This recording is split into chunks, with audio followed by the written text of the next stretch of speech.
Assalamualaikum warahmatullahi wabarakatuh. Perkenalkan, nama saya Astuti Mulyono. Saya dari Prodi PAUD 2019 dan saya berkuliah di Universitas Pancasakti.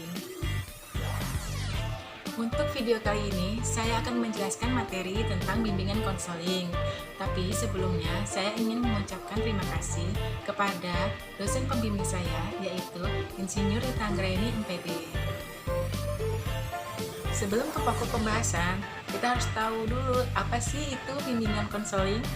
Nah, bimbingan dan konseling pada anak usia dini dapat diartikan sebagai upaya bantuan yang dilakukan guru atau pendamping terhadap anak usia dini agar dapat tumbuh dan berkembang secara optimal, serta mampu mengatasi permasalahan-permasalahan yang dihadapinya.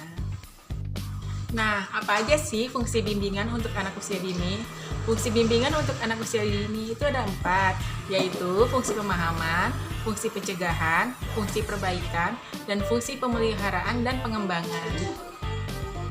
Selanjutnya, saya akan membahas tentang prinsip-prinsip bimbingan konseling dan asas-asas bimbingan dan konseling. Maka itu, jangan lupa like dan subscribe ya, dan tonton sampai selesai.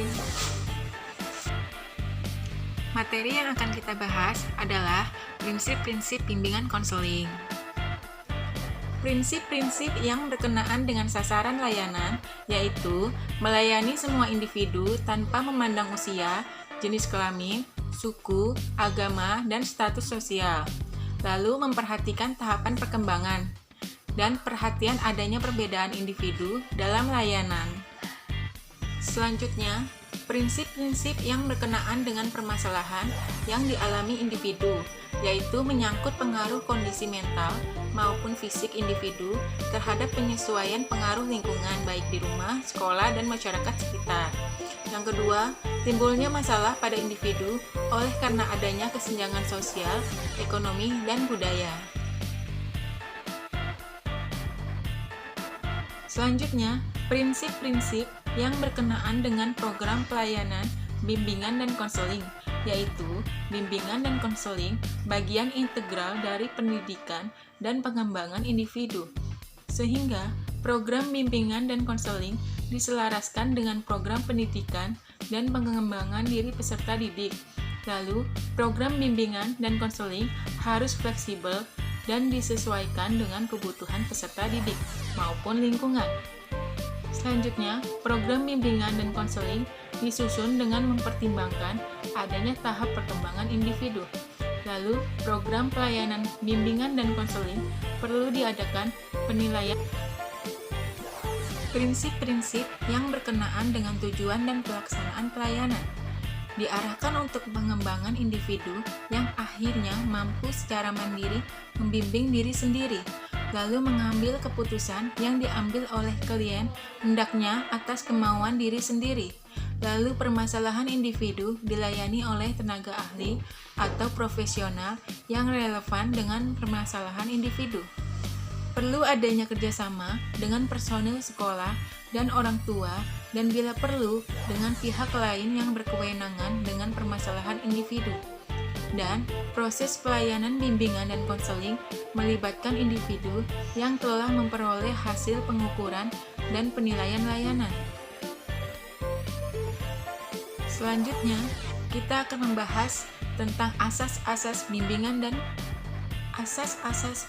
dan konseling merupakan jiwa dan nafas dari seluruh kehidupan layanan bimbingan dan konseling. Apabila asas-asas ini tidak dijalankan dengan baik, maka penyelenggaraan bimbingan dan konseling akan berjalan tersendat-sendat atau bahkan terhenti sama sekali. Asas-asas bimbingan konseling itu ada 12, yaitu asas kerahasiaan, asas kesukarelaan, asas keterbukaan, asas kegiatan, asas kemandirian, asas kekinian, asas kedinamisan, asas keterpaduan, asas kenormatifan, asas keahlian, asas ahli tangan kasus, dan asas Tutwuri Handayani. Selanjutnya, fase-fase proses konseling itu ada 8. Yang pertama, persiapan. Yang kedua, pembukaan. Yang Yang ketiga, memulai proses. Yang keempat, mendengarkan dengan aktif. Yang kelima, mengidentifikasi dan mengklarifikasi masalah. Yang keenam, memfasilitasi perubahan perilaku. Yang ketujuh, mengeksplorasi kemungkinan-kemungkinan dan memfasilitasi tindakan. Dan yang terakhir, yaitu terminasi. Apa aja sih jenis layanan yang ada di bimbingan dan konseling di PAUD? Yaitu ada layanan orientasi, layanan informasi, layanan penempatan dan penyaluran, layanan pembelajaran, layanan bimbingan individual, layanan bimbingan kelompok, layanan konseling kelompok, layanan konsultasi, dan layanan mediasi. Strategi layanan bimbingan dan konseling komprehensif, yaitu strategi layanan dasar, strategi layanan responsif, strategi perencanaan individual, dan dukungan sistem.